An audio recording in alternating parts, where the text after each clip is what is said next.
누가 만일 저에게 기독교 가르침의 핵심 내용이 무엇이냐고 물어보면 이렇게 말할 수 있겠습니다. 예수님이 십자가에 달려 돌아가시고 부활하셨다. 하나님이 이 사건을 통해 사람들의 죄를 용서해 주시고 사람들과 화목하게 되었다. 이로써 사람들이 예수를 그리스도로 믿어 구원에 이르게 되었다. 이렇게 말할 수 있겠습니다. 이렇게 정돈해 놓고 본다면 이 가르침의 핵심, 기독교 가르침의 핵심 중에 예수님이 중심 역할을 하고 있는 것을 알 수 있습니다. 예수님이 돌아가심으로 우리 인간들의 모든 죄를 대신 용서해 주셨습니다.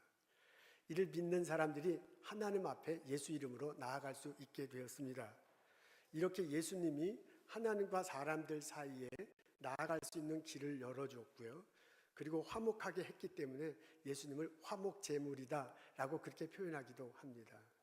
이렇게 예수님이 하나님과 사람들 사이에요, 사람이 예수님을 통해서 나아갈 수 있도록 행동해 주셨고 말씀해 주셨기 때문에 우리가 예수님을 대언자다라고 그렇게 말하기도 합니다. 이렇게 놓고 본다면 용서가 기독교 가르침의 중심 개념 중에 하나인 것을 알 수 있습니다. 누군가 용서를 위해 희생한 분이 있습니다. 용서를 베푸신 분이 있습니다. 용서 베푸신 것에 혜택을 입은 우리 인간들이 있어서 이 모든 과정이 이루어지는 것을 알 수 있습니다. 용서는 기독교 가르침의 핵심 내용 중에 하나입니다. 오늘 저희들은 요한일서의 말씀을 읽습니다. 이 요한일서의 말씀을 읽으면 하나님이 요한을 통해서 내게 권면해 주는, 가르침을 주는 내용을 들을 수 있습니다. 그 가르침은 기독교 가르침의 핵심 내용을 바탕으로 해서요, 요한이 우리들에게 용서하라고 요청하는 소리를 들을 수 있습니다. 본문 속에서 요한은 우리들에게 이렇게 얘기하고 있습니다. 예수님으로 인해 용서받았다는 것을 여러분들은 깨달아야 할 것입니다. 2장 1절부터 2절의 내용이 바로 그것입니다. 아버지 앞에서 우리에게 대언자가 있으니 곧 의로우신 예수 그리스도라. 저는 우리 죄를 위한 화목제물이니 우리만 위할 뿐 아니요 온 세상의 죄를 위함이다 라고 그렇게 말해주고 있습니다. 예수님이 화목제물 되었다, 예수님이 대언자가 되었음을 말합니다. 예수님이 이런 역할을 하신 것이 사람들만을 위한 것이 아니라 사람들을 위한 것이고 또 이 세상 만물을 위한 것이라고 그렇게 말해주고 있습니다. 사모님, 클릭하셔야 돼요. 한 번 더, 한 번 더, 또 한 번. 잘하시고 계십니다. 두 번째인데 얼마나 훌륭합니까? 남편보다 낫지요?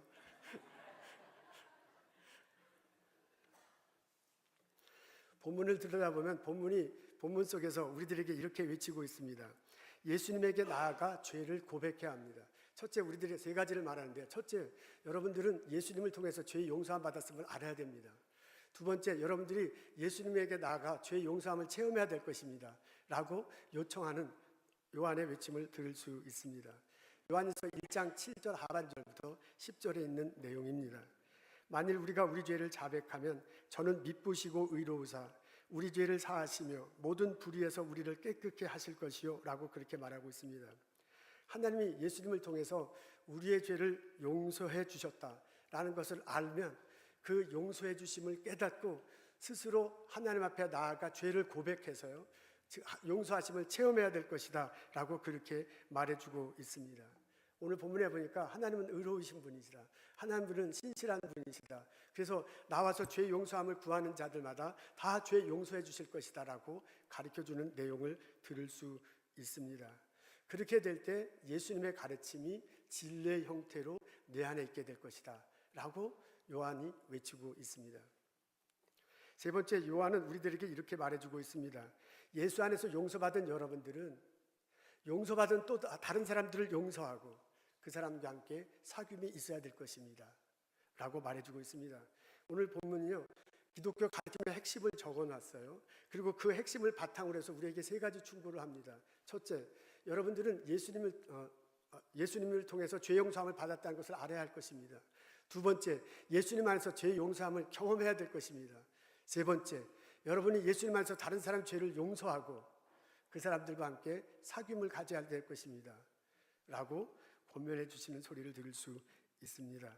5절부터 7절 상반절의 내용이 바로 그것입니다. 6절에 이렇게 나와 있습니다. 요한은 나와 있습니다. 하나님을 빛으로 비유하면서요, 그 하나님과 사귐을 갖는다면 그분처럼 빛의 모습이 되어야 하고 빛 안에서 행해야 한다고 말하고 있습니다. 예수 그리스도 안에서 용서받고요, 용서받은 내가 다른 사람을 용서하는 것, 그걸 빛으로 비유했습니다. 하나님이 빛인데 우리가 하나님께로 나가면 그 빛을 은혜로 받는데 그 빛을 누리는 우리가 다른 사람에게 빛을 전해주고 빛을 전해주는 행동을 해야 될 것이다 라고 그렇게 비유하면서 설명하고 있습니다. 내용은 이것입니다. 너가 용서함 받았다는 걸 경험하면 또한 그 용서로 다른 사람을 용서해주고 그 사람과 함께 그리스도 안에서 사귐을 가져야 된다 라고 말해주는 소리를 들을 수 있습니다. 7절에 이렇게 말합니다. 저가 빛 가운데 계신 것 같이 우리도 빛 가운데 행하면 우리가 서로 사귐이 있고 라고 그렇게 얘기해주고 있습니다. 내가 정말 예수 그리스도 안에서 용서함을 안다면, 내가 정말 예수님 안에서 용서받았다는 걸 체험한다면, 내가 그 용서함으로 다른 사람을 용서하고 그 사람들하고 사귐이 있을 때, 그 사람하고 예수 안에서 교제를 나눌 때, 그때서야 비로소 진정으로 용서의 진리가, 용서의 복음이 내 안에 자리 잡게 되고 내 삶에 풍성하게 될 것이다 라고 가르쳐주는 소리를 들을 수 있습니다. 여러분, 오늘 본문의 내용을 이렇게 용서라는 단어를 키워드로 하고 계속해서 묵상하면 요한의 가르침이 점점점 깊어지는 것을 볼 수 있습니다. 요한의 가르침이 점점점 내게 다가와서 내게 도전하는 소리를 들을 수 있습니다. 우리들은 신앙생활에 있어서 여러 겹이 다릅니다. 오랫동안 신앙생활 하신 분도 있고요, 교회 출석한 지 얼마 안 되신 분도 있습니다. 예수님에 대한 고백과 또한 이해에도 여러 가지 차이가 있습니다. 그래서 오늘 본문도 우리가 깊이 묵상하면 내게 다가오는 결이 다른 것을 알 수 있습니다. 우리들 중에 초신자는, 우리들 중에 교회 나오고 예수님을 잘 알지 못하는 사람들은 첫 번째 부분, 요한 2장 1절부터 2절의 말씀이 우리들에게 더 다가올 것입니다. 요한이 말합니다. 예수 그리스도를 통해서 용서함 받았음을 아십시오 라고 그렇게 자꾸 충고하는 것을 볼 수 있습니다. 우리들 중에 예수님을 통해서 내 죄를 용서함 받았다는 것을 알고 있는 그런 분들도 있을 것입니다. 실제로 그 용서함 받이 얼마나 감격스러운 것인가 체험한 분도 있을 것입니다. 우리는 그런 분을 신앙인이다 라고 말하고 있습니다. 그런 신앙인들에겐, 그렇게 예수를 믿는 사람들에게는 1장 7절 하반절부터 10절의 말씀이 더 마음에 와 닿을 것입니다. 우리들 중에 어떤 분들은 오늘 요한이 가르쳐준 그 가르침을 실제로 실천하면서 살아가는 사람도 있을 것입니다. 그런 사람에게는 1장 5절부터 7절 상반절까지의 말씀이 더 우리들에게 다가올 것입니다. 거기서 요한이 우리들에게 요청하고 있어요. 너가 예수 그리스도 안에서 용서함을 아느냐? 너가 예수 그리스도 안에서 용서함을 체험했느냐? 그렇다면 예수 안에서 용서함을 너가 실천하거라. 그렇게 될 때 하나님의 빛 안에서 당신이 사는 것이라 라고 요청하는 소리를 들을 수 있습니다. 우리가 그 깨달음을 마음속에 받아들이고 실제로 삶 속에서 용서하며 살아갈 때 우리는 성숙한 신앙인이 될 것입니다. 여러분 어떻습니까? 오늘의 말씀을 우리가 읽고서요, 오늘의 말씀을 이렇게 깊이 묵상하고요, 앞에 이렇게 쭉 이렇게 그 요한의 가르침을 세 개를 이렇게 구분해 놓는다면 나는 어디에 해당합니까? 내가 성령님께 열심히 다녀서 참 감사합니다. 주일날 바쁜 시간에 와주셔서 하나님 참 기뻐하실 일입니다. 이런 기쁨의 행동을 하고 있는 나는 내 마음속에는, 내 중심에는 진정 용서라는 것을 생각할 때 어느 정도까지 그 용서함을 알고 체험하고 실천하고 있습니까? 우리 중에 어떤 분들은 예수님을 통한 용서에 대한 복음을 처음 들어보는 사람도 있을지 모르겠습니다. 만일 예수 그리스도가 십자가 달려 돌아가셨다, 그리고 그 피 흘리심을 통해서 내 죄가 용서 안 받고 의롭게 될 길이 열렸다는 것을 듣기 시작했다면 그 가르침을 소중하게 생각하고 그것이 무슨 뜻인지 묵상하고 그것을 붙들고 신앙생활하기를 소원합니다. 우리 중에 많은 사람들은 용서의 복음을 듣기는 들었어요. 그것을 알기는 압니다. 그런데 그 예수 그리스도의 피로 용서함 받은 것을 중심에 체험해 보지 못한 분들이 있을 수 있습니다. 우리 중에 어떤 사람들은 나 교회 열심히 출석하는데 봉사도 하는데 왜 자꾸 죄인이라고 얘기하고 자꾸 용서를 말하는가, 그거 갖고 왜 자꾸 나를 이렇게 밀어붙이는가 하고 마음속에 불편하신 분도 있을 수 있습니다. 여러분, 성경 앞에서 우리 모든 사람들이 섰을 때, 예수 그리스도의 가르침 앞에서 우리 모든 사람이 섰을 때 우리 모든 사람은 다 죄인임을 알 수 있습니다. 하나님께서 이 세상을 만드시고 아담과 하와를 창조해 주시고 선악과를 먹지 말라고 했을 때 그것을 따먹은 이후로 우리 인간된 모든 사람들은 하나님 앞에서 죄인의 모습을 갖고 있습니다. 내가 인정하든 인정하지 않든 그게 우리들의 모습입니다. 우리들 중에는요, 겉으로 드러나는 죄를 실제로 지으면서 살아갈 수 있습니다. 행동으로 그렇게 하는 것입니다. 남들을 속인다든지 빼앗는다든지 죽인다든지 하는 것입니다. 그래서 이건 명백하게 윤리적으로도 죄고요, 명백하게 사회 규범으로도 죄인 그런 행동을 하면서 살아가는 사람 있을 수 있습니다. 우리 중에 어떤 사람들은요, 겉으로 드러나는 나기도 하지만 겉으로 안 드러날 수도 있어. 그렇지만 속으로는 있는 그런 죄를 지면서 살아갈 수도 있습니다. 우리 마음속에서 생기는 그런 죄들입니다. 분쟁합니다. 시기합니다. 술 취합니다. 방탕합니다. 우상 숭배하는 겁니다. 그래서 그게 겉으로 드러날 수도 있고 겉으로 드러나지 않을 수도 있는데 분명히 내 가슴 속에, 내 마음 속에 있는 그런 죄를 지으면서 살아갈 수 있습니다. 우리 중에 어떤 사람들은요, 절대로 겉으로 드러나지 않아. 그러나 가슴 속 분명히 God level이라는 그 영혼 속 분명히 그 안에 자리 잡고 있는 것들이 있습니다. 그게 너무 깊숙한 곳에 있어서 잘 깨닫지 못해요. 그런 것들에 그 차원에서 죄를 지을 수 있습니다. 가장 흔한 것이 예수 그리스도를 인정하지 않는 것입니다.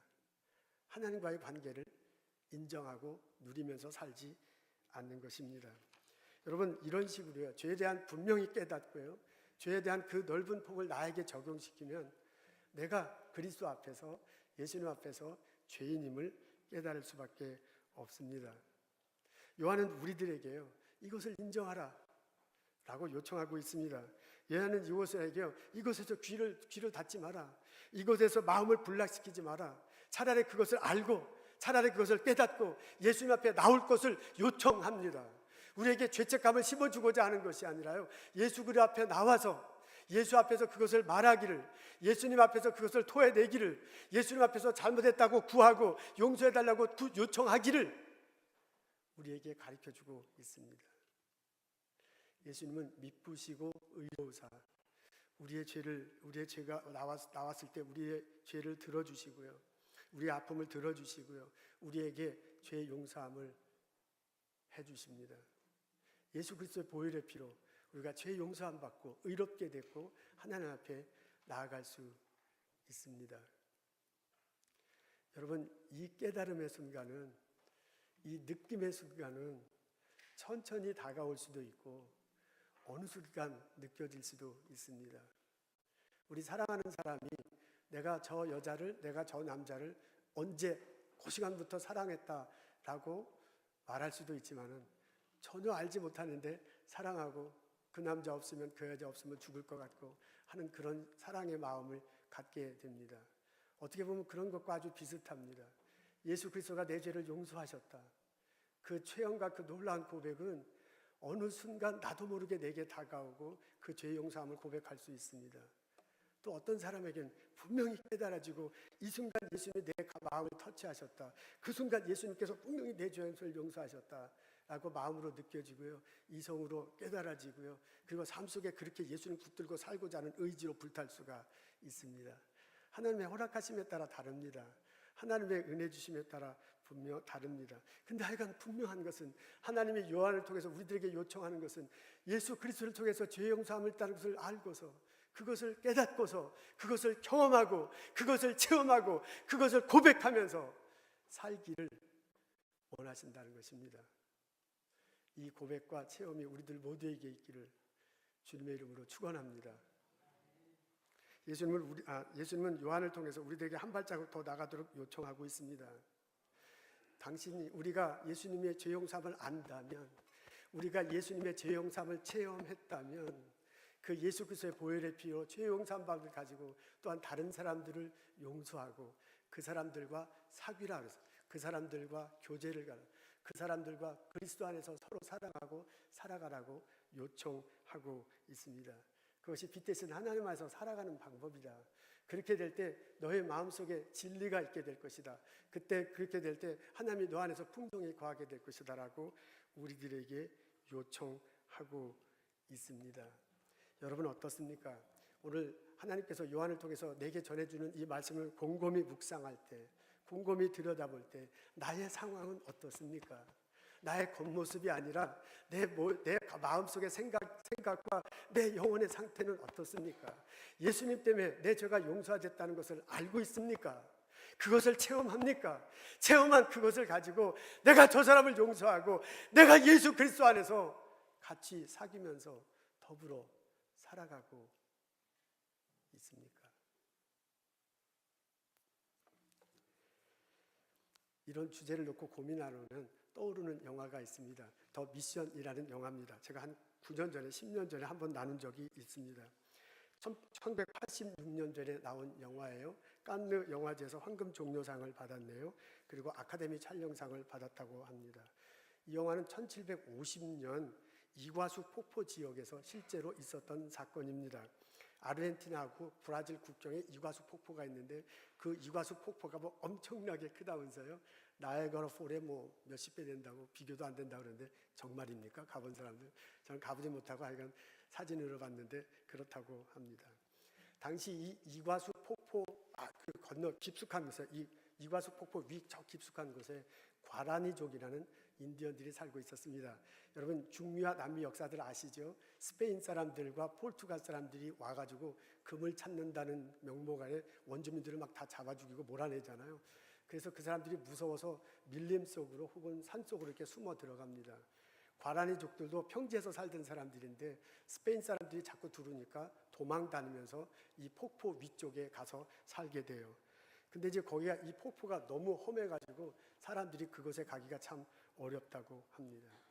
근데 그때 당시에 폭포 아래 도시에 예수의 신부들이 있었는데 그 예수의 신부들이 이 마을에 가서 복음 전하기를 원했습니다. 근데 그 마을을 가려면 폭포 내려오는 데를 거슬러 올라가는데 뭐 작은 폭포도 있지만 그 폭포가 뭐 여러 개 있는가 봐요. 사진에 봐도 그렇더라고요. 아주 큰 폭포는 100m가 된대요. 그 100m가 된 물 내려오는데 옆으로 이렇게 절벽을 기어 올라가야 되는데 그 기어 올라가다 떨어져 죽는 거예요, 신부님들이. 그리고 간신히 어떻게 그 기어 올라가서 폭포 끝에 가서 간 사람은 올라갔을 때 과라니족에 걸려서 죽거나 합니다. 그래서 신부들이 이주가 가다가 폭포에 떨어져서 많이 죽곤 했다고 합니다. 그 중에 가브리엘이라는 신부가 있었는데요. 이 사람이 과라니족이 음악을 좋아한다는 것을 알고서 자기가 오보의 악기 하나만을 들고 폭포를 기어 올라갑니다. 그리고 실제로 성공해요. 그리고 마을 어귀에 가서 앉아서 무조건 이 악기를 불었습니다. 그러니까 이제 원주민들이 외부인이 왔으니까 죽이려고 하는데 너무 이 악기 소리가 너무 처음 들어보는 악기인데 이게 굉장히 듣기 좋은 거야. 그래서 그 사람을 살려두고 마을을 데리고 가서 자꾸 불어보라고 그렇게 요청을 합니다. 그러면서 과라니족이 처음 기독교를 접하기 시작했다고 합니다. 이 과라니족 마을에 신부가 들어가고 나서부터는요, 신부들이 이제 그때부터 올라가도 죽지 않으니까 이제 신부들이 따라 올라가면서 거기에 복음을 전하기 시작했습니다. 그리고 정식으로 스페인에 요청을 했어요. 과라니족 자치지구를 인정받게 됩니다. 그러니까 주변에 있던 원주민들이 몰려왔고요. 그리고 한때는 도시에 잡혀갔다가 다자 도망 나온 원주민들이 다시 폭포 위로 거슬러 올라와서 이 마을에 살게 됩니다. 그래서 그 마을이 산 미겔이라고 정식 과라니족 보호구역으로 인정받고 한때는 30만 명이 살았다고 합니다. 근데 이런 과라니족에 접하는 사람이 이런 신분들만 있는 게 아니고 노예 상인들도 접해요. 그러니까 스페인이나 포르투갈 백인들이 와서 농장을 해야 되는데 자기들이 농사 지을 수 없잖아요. 그러니까 원주민을 잡아다가 그 사람을 노예로 쓰는 거예요. 근데 자기들이 잡을 길이 없으니까 이 노예 상인들이 원주민 마을에 들어가서 원주민을 잡아가지고 파는 거예요. 중간 사이로. 그래서 거기에 이익을 취하곤 했습니다. 그 중에 한 사람이 이제 라드리게라는 사람이 있었는데 그렇게 해서 아주 원주민의 가는 통로를 잘 알았고요. 어떻게 하면 잘 잡는지도 알고 해서 귀신같이 잡았는 모양입니다. 그래서 그걸로 돈을 막 굉장히 많이 벌었어요. 떵떵거리며 살고 있었습니다. 그런데 어느 날 자기가 원주민 잡으러 갔는데 보니까 부인이 바람을 펴서, 근데 그 바람을 누구랑 피웠냐면 자기 동생하고 남동생하고 바람을 피운 거예요. 그래서 그 사실을 알고 가지고 막 너무나 열받아서 이제 결투를 신청합니다. 그때 뭐 결투 신청하고 그러잖아요. 그래서 대충 이렇게 싸우려고 했는데 결투를 하다가 동생을 죽이고 맙니다. 그래서 감옥에 가게 돼요. 그러면서부터 완전히 인생이 황폐한 인생을 살게 됩니다. 밥도 먹지 않고요. 나는 이대로 죽겠다 하면서 감옥 속에서 회의를 하면서 인생을 포기하고 삽니다. 이 소식을 가브리엘 신부가 들어요. 워낙 그 사람이 악명 높은 사람이기 때문에 그 라드리게가요. 그 원주민 사람들이 가장 싫어하는 사람이 이 라드리게였어요. 근데 그 사람이 감옥에 있다는 얘기를 듣고서 이 가브리엘 신부가 폭포를 내려와요. 그리고 감옥소에 찾아가요. 그러면서 그에게 얘기해줘요. 예수 그리스도의 복음을 다시 한번 증거하고요. 기독교의 가르침은 용서다. 내가 하나님 앞에서 죄를 용서하면 예수님이 용서하신다. 라고 그에게 요청을 합니다. 그때 뭐 성질 바락방나라고 성경책 뒤집어 엎고서 신부 니나 믿어라 막 발악을 해요. 나는 그냥 이대로 죽겠다라고 그렇게 얘기합니다. 근데 그 사람을 계속 찾아가요. 그래서 이제 고해성사를, 캐톨릭은 고해성사 하잖아요. 고해성사 하도록 자꾸 유도를 합니다. 그래서 나중에는 고해성사 아닌 고해성사, 뭐 하여간 고해성사 비슷한 것을 하게 됩니다. 그러고 나서 이 신부가 라둘에게 요청해요. 너 이대로 여기서 끝나지 말고 나랑 같이 과란이족 마을에 가자. 그래서 남은 인생을 과란이족 마을에 가서 그 사람들을 섬기면서 사는 게 어떻겠느냐라고 제안을 합니다. 망설여요. 가는 것도 싫지만은 가면 보나마나 자기를 죽일 거야. 그러니까 자기가 워낙 많은 사람을 잡아가지고 죽였기 때문에 자기 거기 가면 죽는 수밖에 없습니다. 근데 고민하고 고민해요.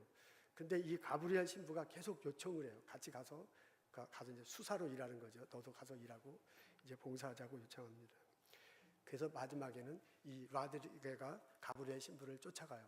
쫓아가는데 자기가 옛날 원주민을 잡았을 때 쓴 무기들 있죠. 칼, 창, 총 이런 것들을 다 이렇게 묶어가지고 그것을 메고서 절벽을 타고 올라갑니다. 그 장면인데 한번 보도록 하겠습니다.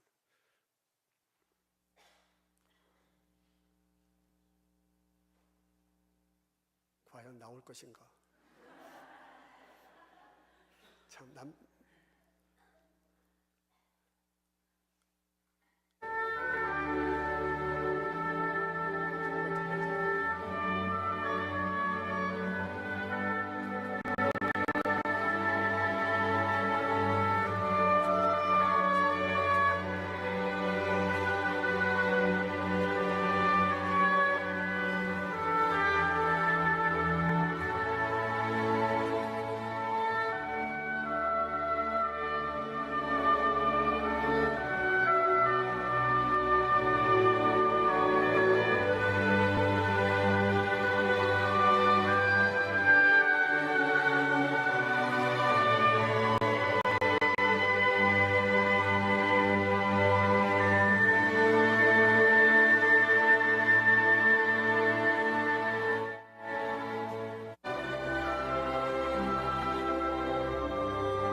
과란이족 주민이 라드릭의 짐을 끊어줄 때 하나님의 마음이 느껴지지 않으십니까?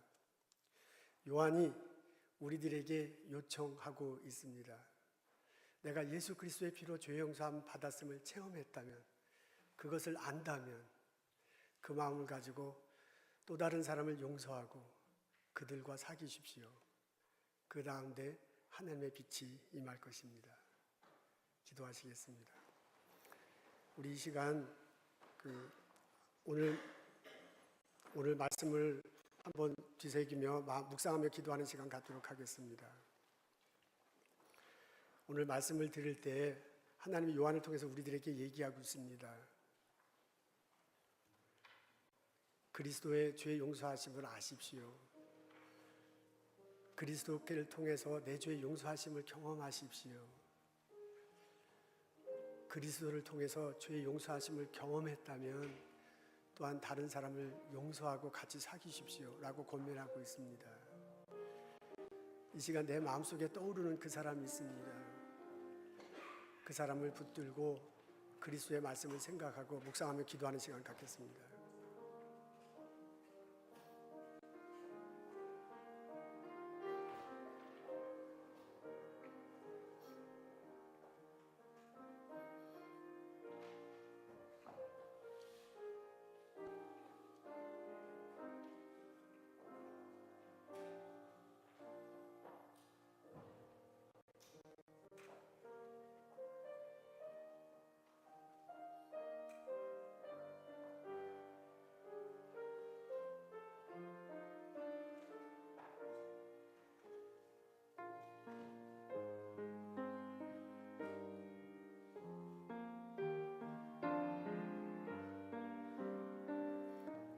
하나님, 우리의 죄를 용서해 주심을 감사드립니다.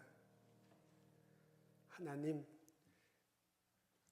내가 용서하며 베풀고 그리스도 안에서 사귀며 살아갈 수 있도록 인도하옵소서. 예수님 이름으로 기도합니다.